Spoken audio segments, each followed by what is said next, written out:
Hello friends, you are most welcome in B.Ed Sem 1 વિડીયોમાં CC2ના આ વિડીયોમાં આપ સર્વેનું સ્વાગત છે. આ વિડીયોમાં આપણે અભ્યાસ કરીશું બૌદ્ધકાળ દરમિયાન ભારતમાં શિક્ષણ યાની કે બૌદ્ધકાલીન શિક્ષણ સંસ્થાઓ. બૌદ્ધકાલીન શિક્ષણની સંસ્થાઓમાં તક્ષશિલા, નાલંદા, વિક્રમશિલા અને વલ્લભી વિદ્યાપીઠ, આદિંતપુરી, મિથિલા, નદિયા તેમજ જગદલા આ 8 યુનિવર્સિટીઓ બૌદ્ધકાલીન શિક્ષણ સંસ્થાઓ તરીકે વિશ્વવિખ્યાત હતી. ભારતમાં શિક્ષણનું સેન્ટર ધમધમતું હતું આ બધી યુનિવર્સિટીઓ દ્વારા, અને ભારત છે તે વિશ્વગુરુના સ્થાને હતું. હવે એક પછી એક યુનિવર્સિટીઓનો આપણે અભ્યાસ કરીશું, એના વિશે જાણીશું. સૌપ્રથમ તક્ષશિલા એ ભારતની પ્રથમ યુનિવર્સિટી છે અને ખૂબ જ પ્રાચીન યુનિવર્સિટી છે. Takshashila is the first university of India. Takshashila એ ગાંધારની રાજધાનીમાં સ્થિત હતી. ભરતના પુત્ર તક્ષના નામ ઉપરથી આ વિદ્યાપીઠ નિર્માણ પામી હતી. આજે આ વિદ્યાપીઠ પાકિસ્તાનમાં છે. રાજા ભરતે પોતાના પુત્ર તક્ષના નામ પરથી આ વિદ્યાપીઠ બનાવેલી. અહીં 16 વર્ષની ઉંમરે વિદ્યાર્થીને પ્રવેશ આપવામાં આવતો. વેદ, વ્યાકરણ, આયુર્વેદ, પુરાણો, સૈનિક વિદ્યા, જ્યોતિષ વિદ્યા, કૃષિ, વ્યાપાર, તંત્ર, મંત્ર વગેરેનું વિદ્યાર્થીઓ શિક્ષણ પ્રાપ્ત કરતા હતા. અને આ યુનિવર્સિટીમાં વિદ્યાર્થી અને આચાર્યો બધા જ કેમ્પસની અંદર જ રહીને અભ્યાસ કરતા હતા. હવે આગળ આપણે આના વિશે એક વિડીયો દ્વારા શીખીશું.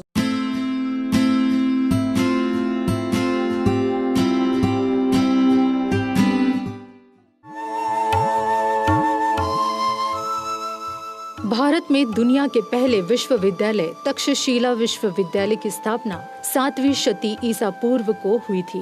यह समय नालंदा विश्वविद्यालय से लगभग 1200 वर्ष पहले था. तेलपत्त और सुसी मजातक में तक्षशिला को काशी से 2000 कोस दूर बताया गया है.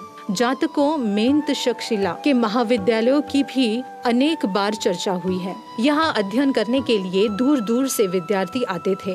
भारत के ज्ञात इतिहास का यह सर्व प्राचीन विश्वविद्यालय था. इस विश्वविद्यालय में राजा और रंक सभी विद्यार्थियों के साथ समान व्यवहार होता था. जातक कथाओं से यह भी ज्ञात होता है कि तक्षशिला में धनुर्वेद तथा वैद्यक तथा अन्य विद्याओं की ऊंची शिक्षा दी जाती थी. स्थापना तक्षशिला विश्वविद्यालय वर्तमान पश्चिमी पाकिस्तान की राजधानी रावलपिंडी से 18 मील उत्तर की ओर स्थित था.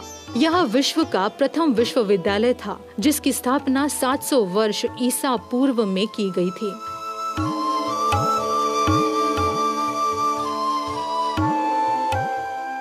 तक्षशिला विश्वविद्यालय में पूरे विश्व के 10,500 से अधिक छात्र अध्ययन करते थे.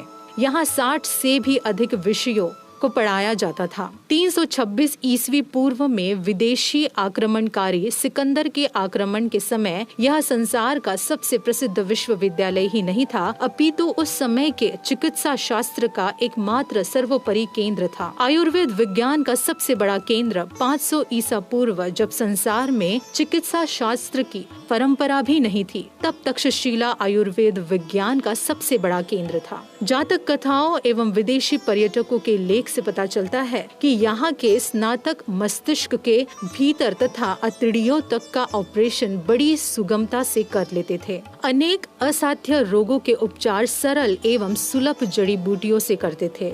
इसके अतिरिक्त उनके दुर्लभ जड़ी बूटियों का भी उन्हें ज्ञान था. शिष्य आचार्य के आश्रम में रहकर विद्याध्ययन करते थे. एक आचार्य के पास अनेक विद्यार्थी रहते थे. इनकी संख्या प्राय 100 से अधिक होती थी और अनेक बार 500 तक पहुंची जाती थी. अध्ययन में क्रियात्मक कार्य को बहुत महत्व दिया जाता था. छात्रों को देशांतरण भी कराया जाता था. शुल्क और परीक्षा शिक्षा पूर्ण होने पर परीक्षा ली जाती थी.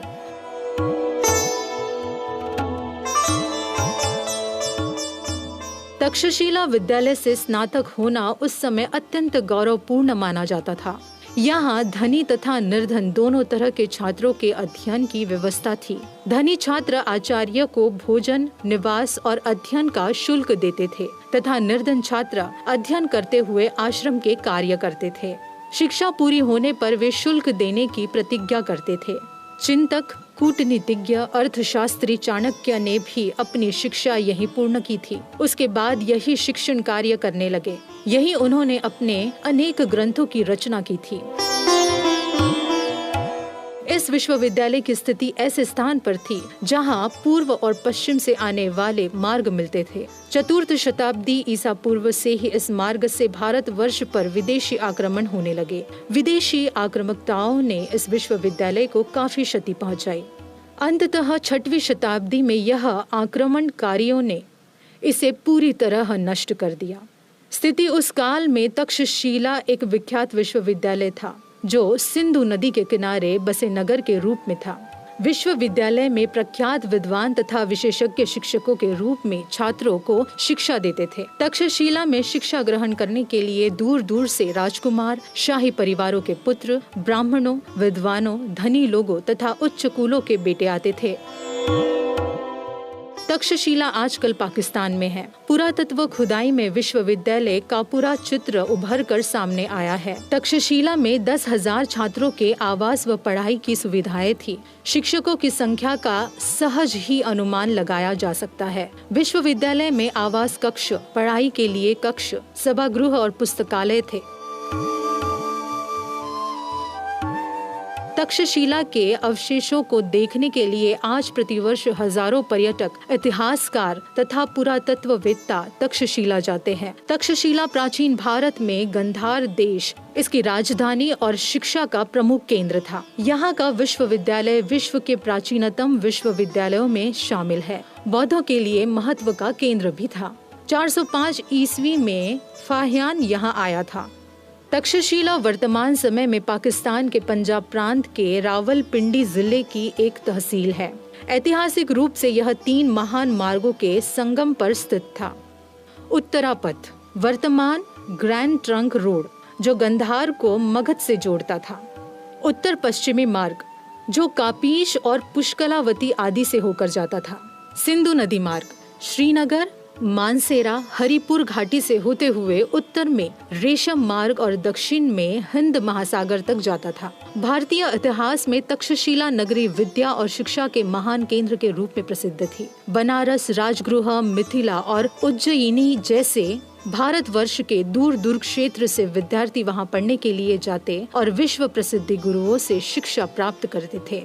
तीलमुष्टि जातक, फॉसवॉल और कोविल के संस्करणों की संख्या 252। इससे जाना जाता है कि वहाँ का अनुशासन अत्यंत कठोर था और राजाओं के लड़के भी यदि बार बार दोष करते तो पीटे जा सकते थे। वाराणसी के अनेक राजाओं, ब्रह्मदत्तों के अपने पुत्रों, अन्य राजकुमारों और उत्तराधिकारियों के वहाँ शिक्षा प्राप्त करने के लिए भेजने की बात जातकों से ज्ञात होती है। स्पष्ट है कि तक्षशिला राजनीति और शस्त्र विद्या की शिक्षा का अन्यतम केंद्र थी। वहाँ के एक शास्त्र विद्यालय में विभिन्न राज्यों के 103 राजकुमार पढ़ते थे। आयुर्वेद और विधि शास्त्र के वहाँ विशेष विद्यालय थे।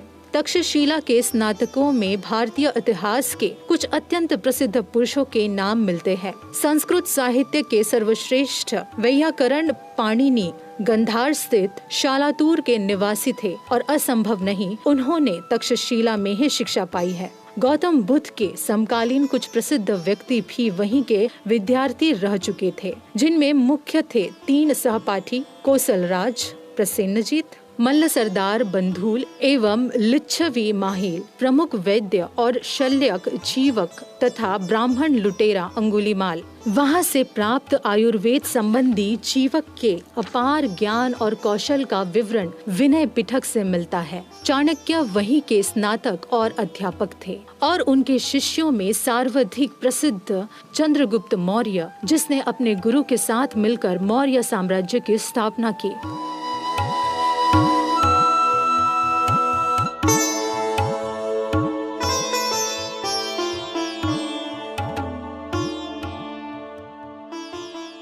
तक्षशिला में प्राय उच्च स्तरीय विद्याएं पढ़ाई जाती थी और दूर दूर से आने वाले बालक निश्चय ही किशोरावस्था के होते थे, जो प्रारंभिक शिक्षा पहले ही प्राप्त कर चुके होते थे। वहाँ के पाठ्यक्रम में आयुर्वेद, धनुर्वेद, हस्ती विद्या, त्रयी, व्याकरण, दर्शन शास्त्र, गणित, गणना, संख्यानक, वाणिज्य, सर्प विद्या, तंत्र शास्त्र, संगीत, नृत्य और चित्रकला आदि का मुख्य स्थान था। तक्षशिला की सबसे बड़ी विशेषता थी वहाँ पढ़ाए जाने वाले शास्त्रों में लौकिक शास्त्रों का प्राधान्य। नालंदा विश्वविद्यालय और तक्षशिला विश्वविद्यालय को ध्वस्त कर देने के पश्चात लगभग 1350 वर्षों तक भारत कोई नया विश्वविद्यालय नहीं बना सका। आवश्यकता ही नहीं महसूस किया, क्योंकि भारत की संस्कृति और समाज व्यवस्था में जनमानस को ज्ञान से रोकना सर्वोपरि माना गया। कूटनीति और राजनीति का हिस्सा हो गया था कि आम जनता को अगर शिक्षा और ज्ञान दिया जाएगा तो भारत की आम जनता ब्राह्मणी सत्ता और व्यवस्था के खिलाफ बगावत कर देगी। इसलिए उन्हें ज्ञान, सूचना और जानकारी से वंचित रखा जाए। इसलिए 1350 वर्षों तक भारत कोई नया विश्वविद्यालय नहीं बना सका। सन 1854 ईस्वी में महात्मा ज्योतिराव फुले के लगातार प्रयासों से ब्रिटिश सरकार को लगातार ज्ञापन देने के पश्चात ब्रिटिश सरकार ने कोलकाता में हावड़ा विश्वविद्यालय की स्थापना की। तदुपरांत 1857 में मुंबई विश्वविद्यालय की स्थापना की गई और उसके एक वर्ष पश्चात मद्रास विश्वविद्यालय की स्थापना की गई।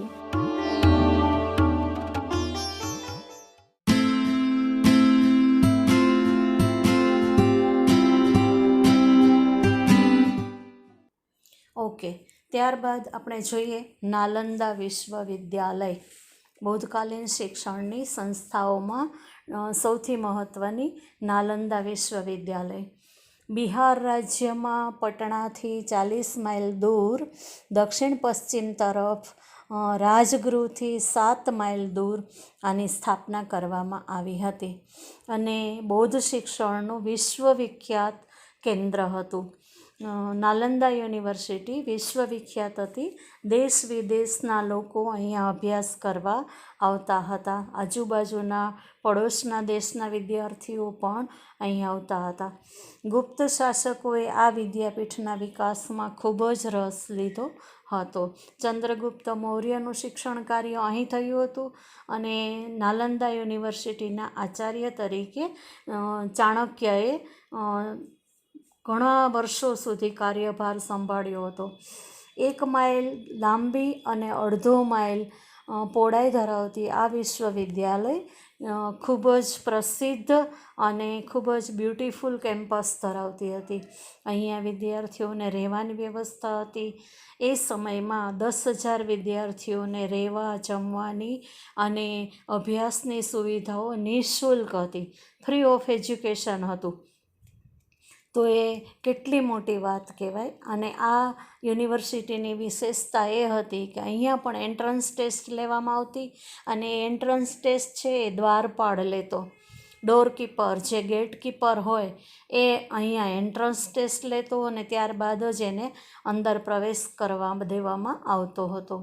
આ યુનિવર્સિટીનું 9 માળનું વિશાળ પુસ્તકાલય હતું.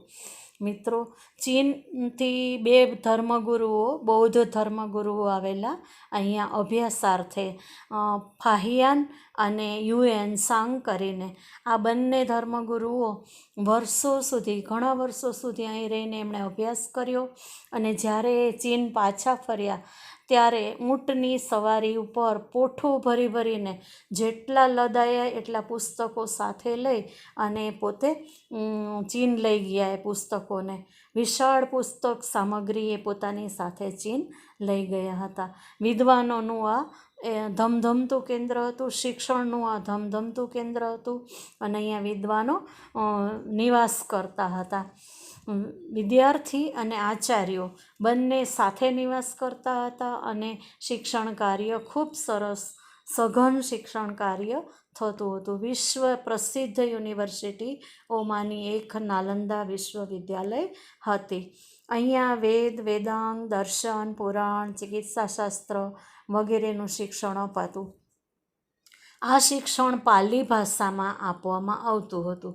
જોકે ભગવાન બુદ્ધે તો જાહેરાત કરી હતી કે દરેકને પોતાની ભાષામાં પણ શિક્ષણ આપવામાં આવશે.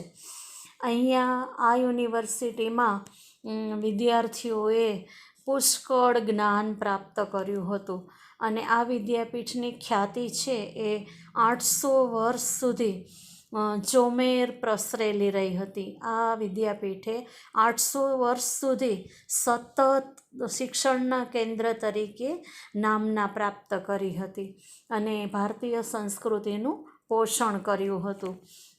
ભારત વિશ્વગુરુના સ્થાને એ વખતે બિરાજતું હતું આવી યુનિવર્સિટીઓને લઈને. હવે નાલંદા યુનિવર્સિટીનો પણ આપણે એક વિડીયો જોઈ અને એના વિશે સવિશેષ માહિતી પ્રાપ્ત કરીશું.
ઓકે, ત્યારબાદ આવે છે વિક્રમશિલા વિદ્યાપીઠ અથવા વિક્રમશિલા યુનિવર્સિટી.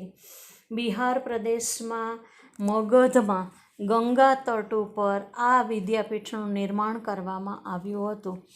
ગંગાના કિનારે આ વિદ્યાપીઠ નિર્માણ પામી હતી. આ વિશ્વવિદ્યાલયનું પ્રશાસન એક પરિષદને આધીન હતું.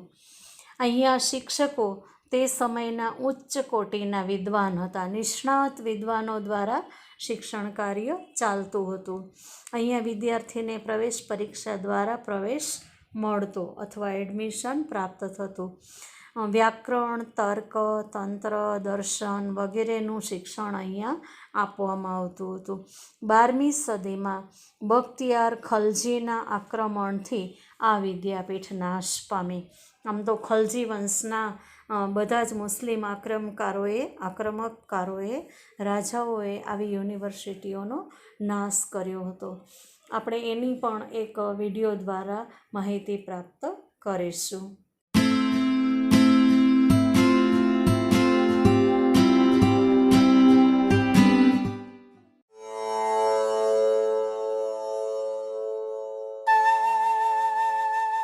विक्रमशिला महाविहार, इसे एक प्राचीन राजकीय विश्वविद्यालय के रूप में भी जाना जाता है. सिल्क सिटी के नाम से मशहूर भागलपुर शहर से करीब 50 किलोमीटर पूरब में कहलगांव के पास अंतीचक गांव स्थित विक्रमशिला विश्वविद्यालय का खंडहर अंतर्राष्ट्रीय स्तर पर पर्यटकों के आकर्षण का केंद्र भी है. इससे कुछ किलोमीटर उत्तर में गंगा नदी बहती है. इस विश्वविद्यालय की स्थापना पाल वंश के राजा धर्मपाल ने 8वीं सदी के अंतिम वर्षों या 9वीं सदी की शुरुआत में की थी. करीब 4 सदियों तक वजूद में रहने के बाद 13वीं सदी की शुरुआत में यह नष्ट हो गया था. एक मान्यता यह है कि महावीर के संस्थापक राजा धर्मपाल को मिली उपाधि विक्रमशील, इसके कारण संभवतः इसका नाम विक्रमशिला पड़ा. 100 एकड़ से ज्यादा भूभाग में स्थित इस विश्वविद्यालय की खुदाई की शुरुआत 60 के दशक में पटना विश्वविद्यालय द्वारा की गई थी. इसे 1978 से 1982 के बीच भारतीय पुरातत्व सर्वेक्षण ने पूरा किया.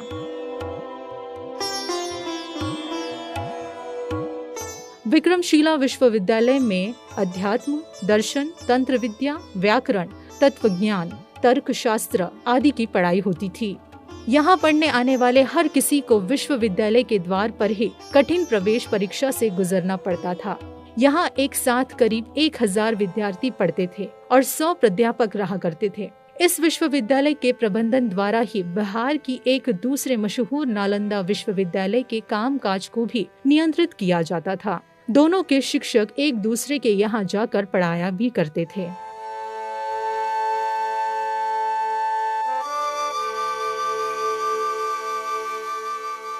विक्रमशिला में दाखिला पाने के लिए प्रवेश परीक्षा होती थी. सिर्फ भारत ही नहीं बल्कि दुनिया के अन्य देशों से भी छात्र दाखिला पाने के लिए लालायित रहते थे. बौद्ध धर्म के उदय के साथ ही विक्रमशिला विश्वविद्यालय की प्रतिष्ठा बढ़ती गई.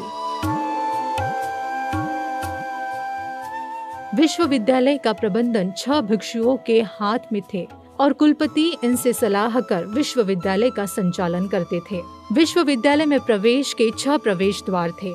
इस विश्वविद्यालय की प्रवेश परीक्षा विभिन्न विषयों के प्रकांड विद्वान लेते थे. प्रवेश परीक्षा में सफल और असफल छात्रों को उनका अनुपात 30.70 रहता था. रत्नाकर शांति पश्चिमी द्वार पर वागीश्वर कीर्ति, उत्तरी द्वार पर नरोपा, दक्षिणी द्वार पर प्रज्ञा करमती, प्रथम केंद्रीय द्वार पर रत्नवद, द्वितीय द्वार पर और केंद्रीय द्वार पर ज्ञानश्री मित्र थे. विश्वविद्यालय की प्रबंधन व्यवस्था को देखे तो वह आज के आधुनिक विश्वविद्यालय से मेल खाता था.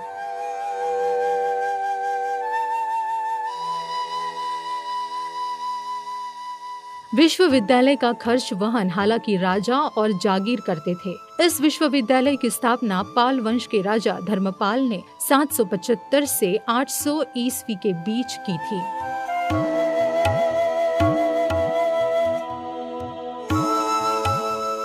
विक्रमशिला विश्वविद्यालय में आवासीय सुविधा थी. बौद्ध धर्म और दर्शन के अतिरिक्त न्याय, तत्वज्ञान, व्याकरण आदि की भी शिक्षा वहां दी जाती थी. विक्रमशिला विश्वविद्यालय में दीपंकर नामक विद्वान ने लगभग 200 ग्रंथों की रचना की। उत्खनन के दौरान एक पुस्तकालय का अवशेष मिला है। पुस्तकालय के अवशेष देखने से इसकी समृद्धि, इसका अंदाजा लगाया जा सकता है। इसमें बौद्ध पांडुलिपियों इनका अच्छा संग्रह था।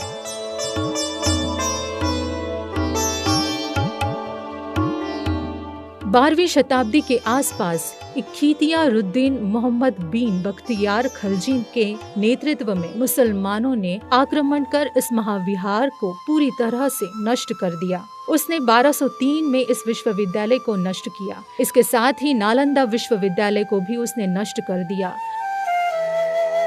उस दौरान यहाँ बौद्ध भिक्षुओं की भी हत्या की गई थी।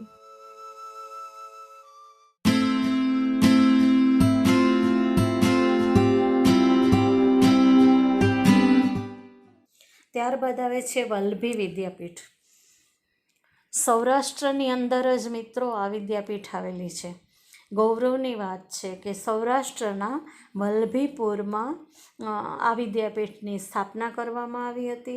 ઈસવીસન 475 ઈસવીસન 775 સુધી બૌદ્ધ ધર્મના પ્રસિદ્ધ કેન્દ્ર તરીકે આ વિદ્યાપીઠ કાર્યશીલ હતી। સામાન્ય શિક્ષણ ઉપરાંત નીતિ, ચિકિત્સા, રાજ્યશાસ્ત્ર વગેરેનું શિક્ષણ આપવામાં આવતું। સ્થિરમતી અને બુદ્ધમતી જેવા વિદ્વાન આચાર્યો દ્વારા શિક્ષણ કાર્ય થતું। અહીંયા સ્નાતકો શિક્ષણ બાદ રાજદરબારમાં ઊંચું સ્થાન પ્રાપ્ત કરતા હતા। 12મી સદીમાં વિદેશી આક્રમણમાં આ વિદ્યાપીઠનો સંપૂર્ણપણે નાશ થયો। એના વિશે પણ આપણે એક વિડીયો જોઈશું। कहाँ स्थित है? गुजरात के काठियावाड़ क्षेत्र में आधुनिक वल्ल नामक स्थान पर प्राचीन वल्लभी नगर स्थित था। इसकी स्थापना मैत्रक वंशी भट्टारक ने की थी। यहाँ मैत्रकों की राजधानी थी। 7वीं शताब्दी में यह नगर एक प्रसिद्ध व्यापारिक एवं शैक्षणिक केंद्र बन गया। वल्लभी विश्वविद्यालय आधुनिक गुजरात के सौराष्ट्र में विकसित हुआ, जो लगभग 600 वर्षों तक एक प्रमुख बौद्ध शिक्षा का केंद्र रहा। चीनी यात्री इत्सिंग के अनुसार यह उस समय का प्रमुख शिक्षा का केंद्र था। यहाँ सिर्फ भारत ही नहीं बल्कि विश्व के कई देशों से विद्यार्थी पढ़ने के लिए आया करते थे। अब आइए जानते हैं इसके कुछ अन्य महत्वपूर्ण तथ्यों को। वल्लभीपुर या वल्लभी से यहाँ के शासकों के उत्तर गुप्तकालीन अनेक अभिलेख प्राप्त हुए हैं। जैन अनुश्रुति के अनुसार जैन धर्म की द्वितीय परिषद वल्लभीपुर में हुई थी, जिसके आचार्य देवर्घी गणी नामक आचार्य थे। इस परिषद के द्वारा प्राचीन जैन आगमों का संपादन किया गया था। जो संग्रह संपादित हुआ उसकी अनेक प्रतियां बनाकर भारत के बड़े बड़े नगरों में सुरक्षित कर दी गई थीं। जैन ग्रंथ विविध तीर्थ कल्प के अनुसार वल्लभी गुजरात की परम वैभवशाली नगरी थी। वल्लभी नरेश शिलादित्य ने रंकज नाम के एक धनी व्यापारी का बड़ा अपमान किया था। इसी अपमान का बदला लेने के लिए उसने अफगानिस्तान के अमीर को शिलादित्य के विरुद्ध भड़काकर आक्रमण करने के लिए निमंत्रित किया था। इसी युद्ध में शिलादित्य मारा गया। वल्लभी बौद्ध धर्म के हिनायन शाखा का महत्वपूर्ण शिक्षा केंद्र था। इस विश्वविद्यालय के संरक्षण के लिए मैत्रक राजाओं ने बहुत अधिक धन व्यय किया था। 7वीं शताब्दी में वल्लभी नालंदा विश्वविद्यालय की तरह ही प्रसिद्ध और समृद्ध था। यहाँ 7वीं शताब्दी के मध्यकाल में चीनी यात्री वेनसांग और 7वीं शताब्दी के अंत में इत्सिंग आया था, जिसने इसकी तुलना बिहार के नालंदा विश्वविद्यालय से की है। वेनसांग ने यहाँ के 100 विहारों और 6000 भिक्षुओं का उल्लेख किया था। महात्मा बुद्ध ने भी इस जगह का भ्रमण किया था। इत्सिंग के अनुसार वल्लभी विश्वविद्यालय की पहचान अंतर्राष्ट्रीय स्तर पर थी। यहाँ विदेशों से भी छात्र अध्ययन के लिए आते थे। नालंदा से आए हुए यहाँ दो प्रसिद्ध विद्वान गुणमती और स्थिरमती को इस विश्वविद्यालय का संस्थापक माना जाता है। इसलिए वल्लभी विश्वविद्यालय की अधिकांश गतिविधियां नालंदा विश्वविद्यालय की परंपरा जैसी ही थीं। इतिहासवेता अल्तेकर महोदय ने भी अपने अध्ययन में वल्लभी विश्वविद्यालय को देव संस्कृति का कीर्ति स्तंभ कहा है। वल्लभी विश्वविद्यालय को यहाँ के अनेक राजाओं से दान प्राप्त होता था। इस प्रकार वल्लभी विश्वविद्यालय की प्रसिद्धि 475 ईस्वी से 1200 ईस्वी तक रही। 12वीं सदी के अंत में जब मुसलमानों के आक्रमण होने लगे, तब अन्य विश्वविद्यालयों की तरह वल्लभी विश्वविद्यालय भी नष्ट होकर इतिहास के पन्नों में ही रह गया। तो यह था वल्लभी के बारे में कुछ महत्वपूर्ण ऐतिहासिक तथ्य जो मैंने आपको बताया। आप मेरे साथ ત્યારબાદ આવે છે આદિંતપુરી। આ વિદ્યાપીઠનો વિકાસ પાલ રાજાઓએ કર્યો હતો। અહીંયા પુસ્તકાલય વિશ્વ પ્રસિદ્ધ હતું। 1000 ભિક્ષુઓ અહીં શિક્ષણ લેતા હતા અને વિદ્યાભ્યાસ કરતા હતા। આ વિદ્યાપીઠમાં ન્યાય અને તર્કશાસ્ત્રનું શિક્ષણ અપાતું હતું। આ વિદ્યાપીઠમાં વિદ્વાનો દ્વારા ગીતા પર ટીકાઓ લખાઈ હતી। શ્રીમદ ભગવદ્ ગીતા પર ટીકાઓ લખાઈ હતી। આદિંતપુરી વિશે પણ વીડિયા દ્વારા આપણે વિશેષ માહિતી મેળવીશું। नमस्ते दोस्तों, कैसे हैं आप लोग? क्या आपको पता है हमारे भारतवर्ष में बहुत सी प्राचीन विश्वविद्यालय थी जिसमें पढ़ने के लिए देश विदेश से लोग आते थे। आप में से कई लोगों को पता होगा कि हमारे यहाँ नालंदा और वल्लभी विश्वविद्यालय थी, परंतु आप में से कम ही लोगों को पता होगा कि हमारे भारत में नालंदा और वल्लभी विश्वविद्यालय जैसी बहुत सी अन्य विश्वविद्यालय भी थी, जिसमें से आज हम उदंतपुरी विश्वविद्यालय की जानकारी प्राप्त करेंगे। मेरा नाम है जय गोस्वामी। आप हैं नॉलेज क्रॉसवर्ड की दुनिया में। Let's get started.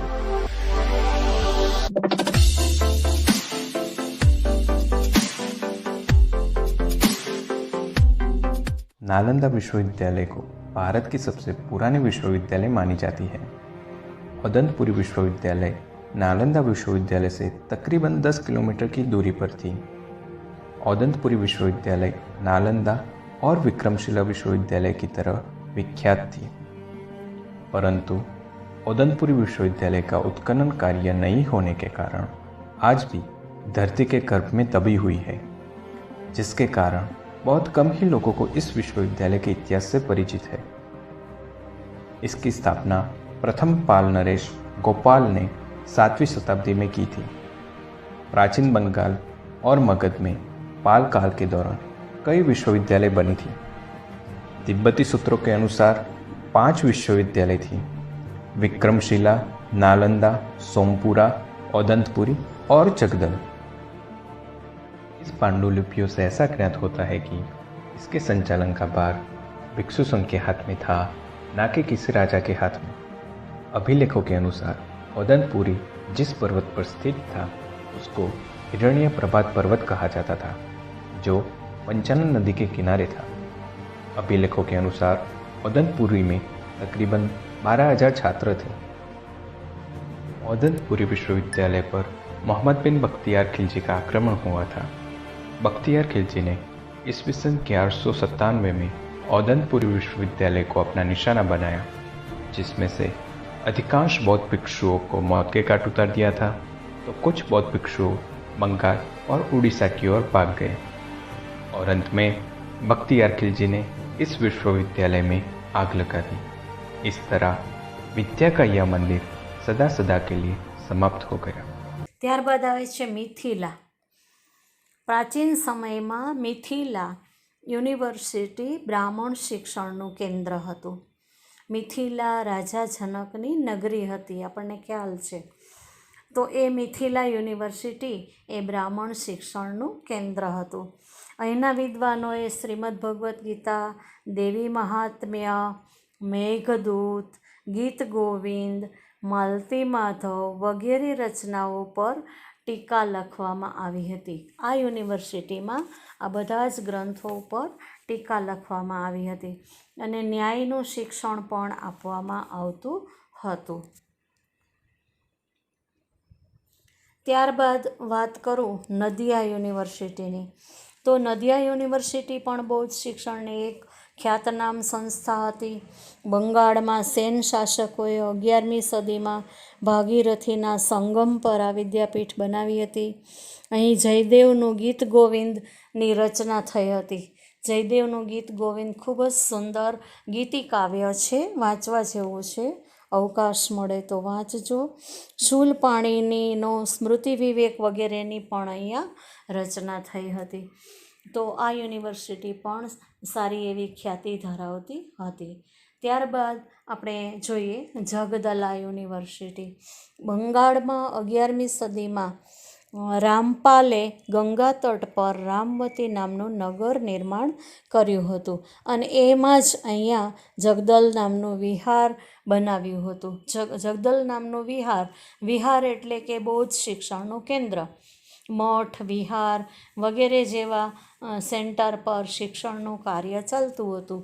એટલે જગદલા નામના વિહારમાં આ પ્રખ્યાત શિક્ષણ સંસ્થા છે તે કાર્ય કરતી હતી, શિક્ષણનું કાર્ય ચાલતું હતું.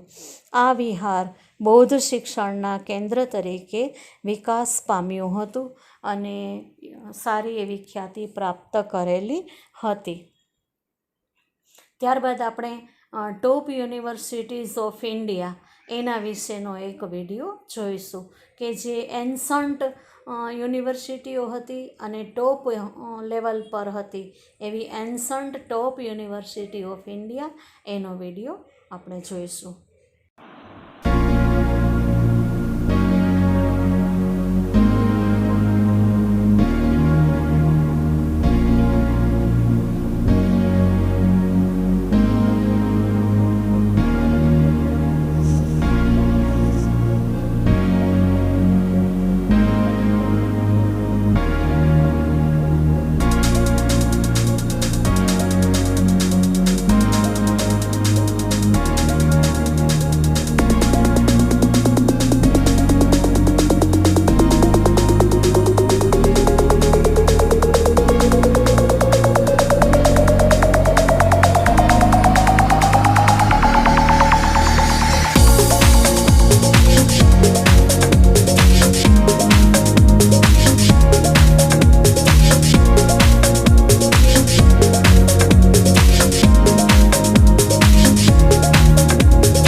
Okay, thank you friends.